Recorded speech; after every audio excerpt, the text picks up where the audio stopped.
So new podcast in the description. Answered some questions on Twitter. NBA stuff, non-NBA stuff. And then my full review of God of War, now that I beat that game. Now we talk about Dwane Casey. I was struggling to come up with a second video for the day.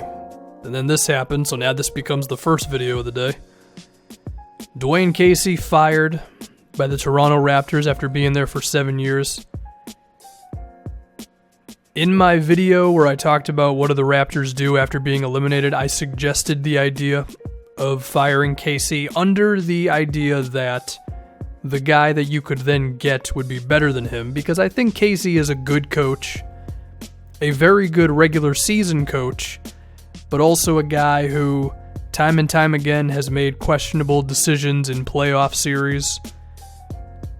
I mean, sure, LeBron James went crazy in this previous series against the Cavs, but I do think Casey also made some questionable decisions in terms of having CJ Miles defending Kevin Love, or CJ Miles on LeBron, or just switching every LeBron pick and roll rather than getting a little inventive with it, because I know that the Cavs are full of shooters, but if you're just switching guys onto LeBron who have no chance of defending him, then you're basically just shooting yourself in the foot, right? Also, the Raptors' offense, for all the extra ball movement they had this season, it would still die down to ISOs with DeMar DeRozan or Lowry at the end of games. So, it was an awkward decision to make for the Raptors, where it's like, well, this guy's good and he led us on a really good regular season, but then at the same time, do you fire him just off of this, off of some playoff losses? Well, they chose to do that. So, all the conversation that we can have now really is, who do you hire instead? And now it seems like Mike Budenholzer is emerging as a guy for them. I mean, I think Coach Bud is a better coach than Dwane Casey. Do I think he is like worlds better? I mean, no. Mainly because, honestly, a lot of the criticisms you could give to Casey, I think you could give to Coach Bud as well, in terms of like, once the playoffs come around and once LeBron James is staring him in the face, his game plan kind of falls apart. Because I remember when the Cavs beat the Hawks, I believe it was the 60-win Hawks. That Atlanta team's strategy was to swarm ball handlers. You can't do that against LeBron. And I believe the Cavs just nailed like 1,000,000 three-pointers against the Hawks in that series. And I believe they played him in another series, and it was a similar thing as well. And hell, I remember Brad Stevens, from putting Jonas Jerebko in the game, managed to stretch out the series against the Hawks to a Game 6 because they kept on just sticking with their collapse on the ball handler strategy, and Jerebko stretched the floor a little bit more. So I think Coach Bud has some problems when it comes to the postseason, but I do also think that there are some things he could do well in terms of being a bit more creative with how DeRozan scores, because I think DeRozan has a chance to be like a pretty good off-ball player. Like, just floppy sets, screening, I think, is also something DeRozan could do, where he could get, like, point guard switched onto him. And I do think Casey did some of that, but I think Budenholzer would do it a bit more. And, kind of just maximize the thing that DeRozan is good at, which is scoring really awkward two-pointers, rather than just making him take the ball at the top of the key and have to beat his guy off the dribble all the time. Like, he can do it, but if you can make it easier for him, then that's great. So I think he could do that. I think you could see Lowry playing pretty similarly to how he's already played. But then I do still fear that the Raptors would really not be able to overtake a LeBron James-led team, because eventually the talent is just going to catch up. Like, DeRozan needs to become a top 5 player, or top 7 or 8, or Lowry needs to go to a different level, or they need to become the San Antonio Spurs. And I don't think any of those things are going to happen. Now, what could be another interesting thing with Coach Bud, if he was to, be the guy, and it could be someone else, but what would they do with the second unit, right? The bench that was so good this year.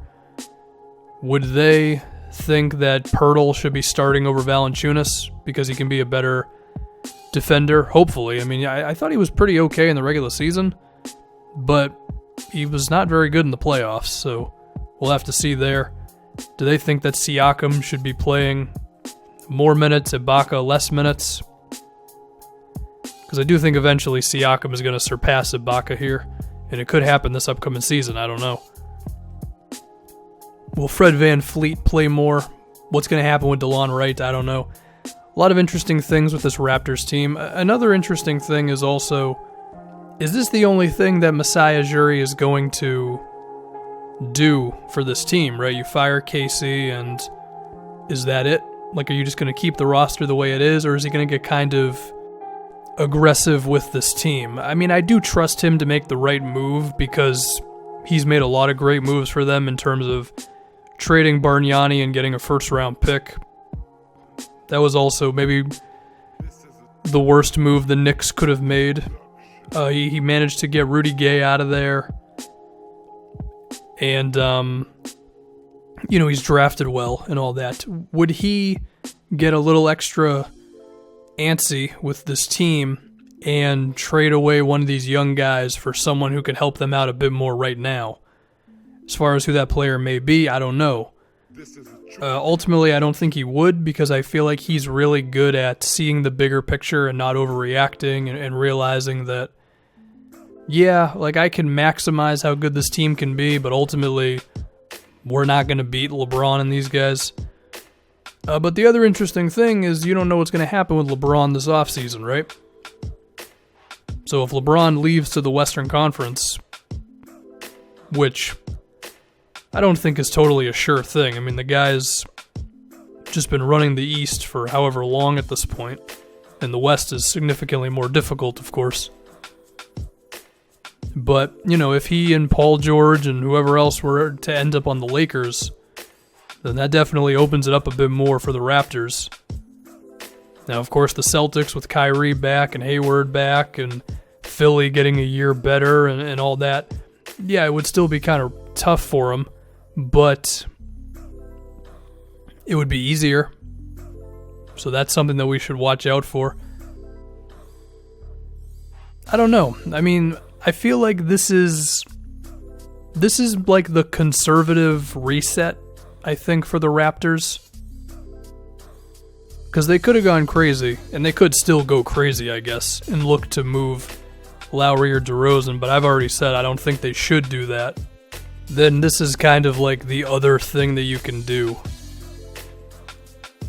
I guess one ripple effect of this could be what this would do to the culture for the Raptors, because it seemed like they had bought into Casey a lot. I mean, he was there for 7 years, so it's natural that Lowry and DeRozan would be comfortable with that guy as their coach. And maybe someone else comes in, wants to shake things up, and it ends up not being a good thing for them. I don't know. I guess my gut feeling to this whole thing is probably Budenholzer becomes the new coach. The team is either a little better, basically the same, or a little worse in the regular season. And then they're kind of going to be the same team in the playoffs. Because I don't think there's any coach out there that's drastically better than Casey. A bit better, sure, and I'm sure there's like an unknown out there who can just come in and transform a team, and you never really see those guys coming. But given some of the guys that are out there right now with Budenholzer, Steve Clifford's another one. I doubt Stan Van Gundy's going to coach again. Jeff Van Gundy's name has been out there for things. I don't think there's like some coaching icon that's waiting, But this is all still interesting stuff, and again, I don't know if this is like the only thing the Raptors are going to do and they're going to make little moves in free agency or whatever, or if this is going to be step one of some big shakeup. But I would guess it's probably the first thing. That's pretty much it. Dwane Casey's out. I don't know if the outcome is going to really be different for these guys, but it could be. And then, once again, new podcast, Twitter questions, God of War, and I'm done. Also, spoiler-free first on the God of War.